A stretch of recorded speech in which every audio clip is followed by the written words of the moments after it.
മേഘാലയയിൽ ഹണിമൂണിനിടെ ദമ്പതികളെ കാണാതായ സംഭവത്തിൽ കണ്ടെത്തി. ഭർത്താവിന്റെ മൃതദേഹം കണ്ടെത്തി. ദിവസങ്ങൾക്ക് പിന്നാലെ ഭാര്യ ജീവനോടെ കണ്ടെത്തി.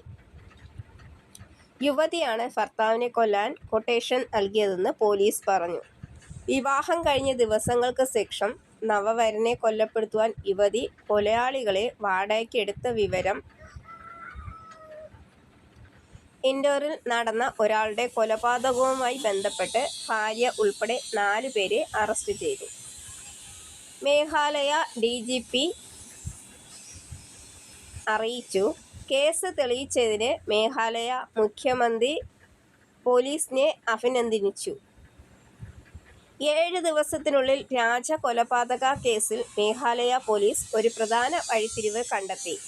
മധ്യപ്രദേശിൽ നിന്നുള്ള 3 അക്രമികളെ അറസ്റ്റ് ചെയ്തു. ഒരു സ്ത്രീ കീഴടങ്ങി. മറ്റൊരു അക്രമിയെ പിടികൂടാനുള്ള ഓപ്പറേഷൻ ഇപ്പോഴും തുടരുകയാണ്, അദ്ദേഹം എക്സിൽ കുറിച്ചു. കാണാതെ ആയി 17 ദിവസങ്ങൾക്ക് ശേഷമാണ് സോനത്തിനെ കണ്ടെത്തിയത്.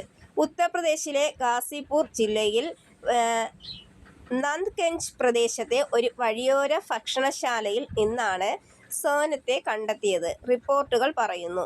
കാണാതായ സമയത്ത് എന്താണ് സംഭവിച്ചതെന്ന് യുവതി വ്യക്തമാക്കിയിട്ടില്ല.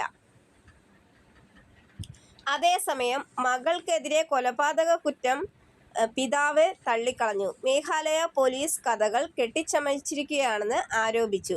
വിഷയത്തിൽ CBI അന്വേഷണം ആവശ്യപ്പെട്ട് മധ്യപ്രദേശ് മുഖ്യമന്ത്രി മോഹൻ യാദവിനെയും കേന്ദ്ര ആഭ്യന്തര മന്ത്രി അമിത് ഷായെയും കാണുമെന്ന് അദ്ദേഹം പറഞ്ഞു. വെള്ളിയാഴ്ച മേഘാലയയിലെ ചിറാപുഞ്ചിക്കകത്ത്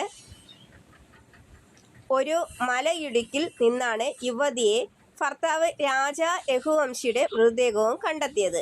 മൃതദേഹം പകുതി അഴുകിയ നിലയിലായിരുന്നു. കേസിൽ രഘുവംശിയുടെ കുടുംബം CBI അന്വേഷണം ആവശ്യപ്പെട്ടിരുന്നു. കഴിഞ്ഞ മെയ് 23-നാണ് രഘുവംശിയും ഭാര്യ സോനത്തെയും ഇൻഡോറിലെ ഹണിമൂൺ ആഘോഷത്തിനിടെ കാണാതെ ആകുന്നത്.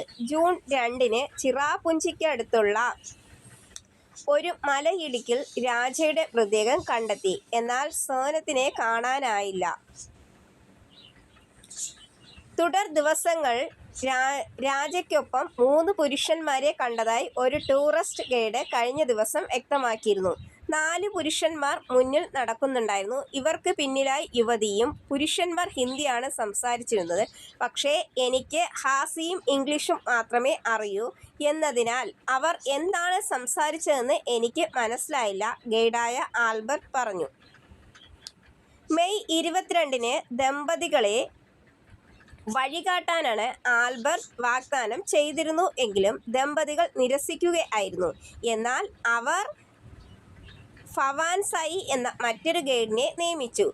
രാത്രി മുഴുവൻ ഹോം സ്റ്റേയിൽ താമസിച്ചു. പിറ്റേന്ന് ഗൈഡില്ലാതെ തിരിച്ചെത്തി. ഞാൻ എത്തിയപ്പോഴേക്കും അവരുടെ സ്കൂട്ടർ അവിടെ ഉണ്ടായിരുന്നില്ല, ആൽബർട്ട് കൂട്ടിച്ചേർത്തു.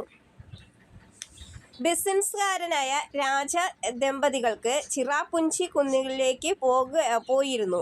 മെയ് 22-ന് വാടകയ്ക്കെടുത്ത സ്കൂട്ടറിൽ അവർ ഗ്രാമത്തിലെത്തി. തുടർന്ന് ഗ്രാമത്തിലെ പ്രശസ്ത ലിവിംഗ് റൂട്ട് ബ്രിഡ്ജുകൾ കാണാൻ പോകുകയും രാത്രി അവിടെ തങ്ങുകയും ചെയ്തു. പിറ്റേന്ന് രാവിലെ ഹോം സ്റ്റേയിൽ നിന്നിറങ്ങിയ ശേഷമാണ് ഇരുവരും അപ്രത്യക്ഷമാകുന്നത്.